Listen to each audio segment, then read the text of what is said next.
Welcome to Take Two with the Rock 95 Morning Crew podcast. I'm Craig. There's Brian. MJ's here as well. You guys ever, if you're at a concert, sporting event, something like that, you're looking in front of you, there's a guy on their phone. Do you ever try to look to see what they're looking at? Oh, yeah, sure. Oh, yeah, all the time. I'm very curious. I saw when I was, what did I go to see? The Creator, the movie that came out, I guess, last year. And the guy right in front of me, halfway through the movie, was looking up the plot. Jeez. Like on Wikipedia? Yeah. So big white screen as well. That's not hiding anything. The movie just went right over his head, I think. Can't do that. And I've seen some people online, you see it all the time of them looking at certain things. Text messages, too, where they're like having a hardcore flirting session with someone at a game. I've seen that, yes. Right? I recently saw somebody taking pictures of people's feet. So, they were at like a little festival and, if you're wearing sandals, they're like snap and then they'd zoom in on it to look at your feet. Oh, so gross. It's a little gross. That is a little gross. Well, maybe they It's do pedicures. Maybe. Look at this nice pedicure. I was at the drugstore earlier this week, and there's a guy in front of me, and he's waiting for his prescription as well. And the person behind the counter is on the phone, so we're hanging out. It was like 5-6 minutes at least. And he was looking at softcore porn, I would say. Yeah, he was. And he didn't even, when he was standing there, and when I walked up, like he didn't glance or acknowledge that now the line has gotten bigger. Nothing like that. He just whipped that phone out, and he was ready to kill time. And he was on... Wow! I don't know what kind of website it was. Now, but how quickly is he able to kill it? I was just But I'll say softcore because, most of the women were clothed, and he was just, I don't know, there was no faces, though. So I thought that's what made it feel like it was... No faces? That's what made it feel more porny. Yeah. What did it ever? And, it just feels creepy porny. Like, it would be like a woman in, like, a bikini, and he'd just zoom right in. And it's already zoomed in. You know what I mean? And I'm like, this guy's not even looking around to see who's around him at all. And, so I was checking it out. Oblivious. So what location was this at? Yeah, I can't tell you. Yeah. I feel if you're doing that, because you're doing it at a very awkward spot in your life, you don't have little interest of anything else. Yeah. No. Like if I'm into porn. Yeah. And there's a time and a place. There's a time and the place, and I'm going to do it at a certain point in my life when I'm thinking that. But if I have another interest, let's say I'm into football, I'll look that up when I'm in line for something. You know what I mean? Yeah, at the drugstore. There's some interest there that you got to do for public, and then there's some interest you got to do for private. Question: did he have his headphones on, or did he just have the volume way down? He had it. That's interesting. He had one headphone in. I checked it out. He was watching it the entire time, or just looking at it. Wow. I don't know if it was a dating service. I was trying to really think about it as I stared at it. Anyway, I don't know what it was. Do you shield your phone? No. When you're out? Now, what if you're checking Instagram? Because if you're checking Instagram and you're just scrolling through, there are some images that maybe, could be representing soft porn, right? Yeah, I scroll pretty quick. Somebody's big butt out or something. I'm like, I don't know. It's an ad. And that's an ad, and that's not my phone. Do you think maybe he was on Instagram and then maybe you just caught him on Instagram? He wasn't. I think we know the difference. And I had just got my eyes checked. I had my glasses on. I'm zoomed in right along with this guy. How long were you hanging out with this guy? It was 5-6 minutes. Yeah? Yeah. Wow. That was a long video. He was into it. Well, it wasn't a video. It was photos. Oh, it was photos. Dang. Yeah, and softcore, remember? Softcore. Yeah, I love how you said softcore. Video would definitely be worse.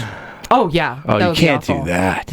No. But I'm sure it happens. Children running around. I know. That would have been borderline. Do you say something? Yeah, like, dude, this is just drastically No, I wouldn't have. But somebody could have. I mean, you go to the pharmacist and, snitch on him. He's watching something over there that's not quite good. Guy. What's the snitch, though? He's looking It's legal, isn't it? Yeah. Could you get in trouble watching that? You're in a public place, but it's for your eyes only. And if you're looking over at my phone, that's your issue, right? I don't know. So. I'm not saying I would do it, and I'm not saying advocate, I would. But once you're in public like that and you have your phone out, which is a big screen, it's not for your eyes only. Well, I mean, where am I sitting? No, I was behind him. It was for my eyes too. And I thank you to that man because that 6 minutes went by quickly. Craig's List. All right, let's get through some trending topics this week. I wanted to mention this one because I'm a big fan of his work. Kobayashi has retired from professional eating. Oh, that's so sad. He has a famous name when it comes to... He does. Next to Joey Chestnut, I guess he's probably the most famous, Jaws right? Chestnut. Yeah, exactly. So he's like a 6-time Nathan's hot dog eating champ. That's the pinnacle. Comes up on July 4th every year. I love it. Great documentary, which I think is on ESPN. It's on Disney Plus, where it's Joey Chestnut versus Kobayashi, and it shows the comparison of the two. And they've always had this little bit of rivalry going on, right? Yeah. So unfortunately, Kobayashi's had to call it a career. He's been doing it for 20 years. He's got some health concerns. He doesn't have the same appetite that he used to, and apparently he can't even smell. Oh. You know, I can't believe that overeating and just eating the way he did would knock out his smell, but apparently that's the case. And in that documentary, it highlights so many things. That's the good, the bad, the hungry. The hungry. That's right. That's the title of it.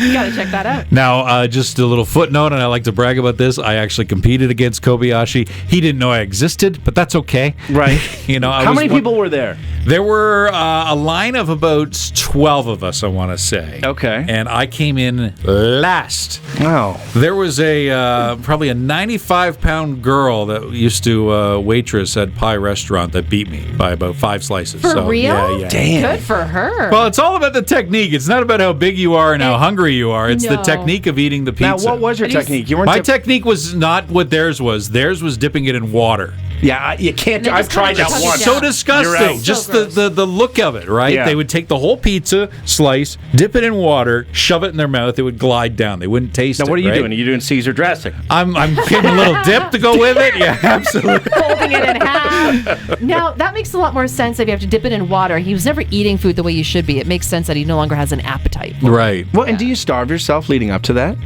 So if you had an event, let's say the summer is probably the season. Right. Every week you have an event. Mm-hmm. Okay, so it's Friday night.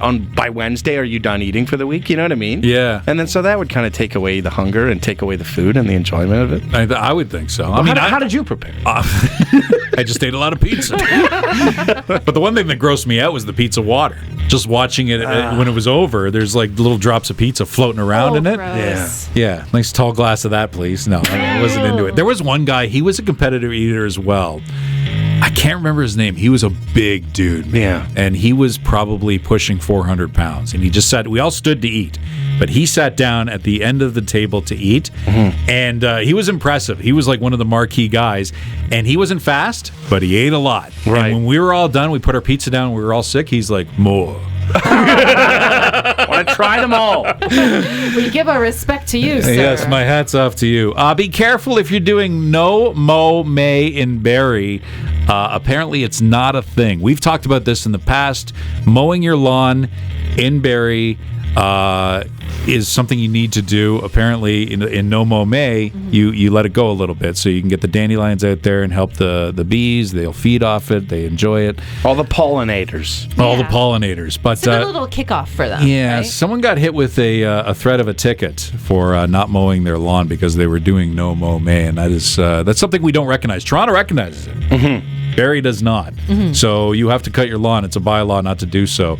You can't have it longer than 6 inches. Right, which is a fine, starting point or whatever.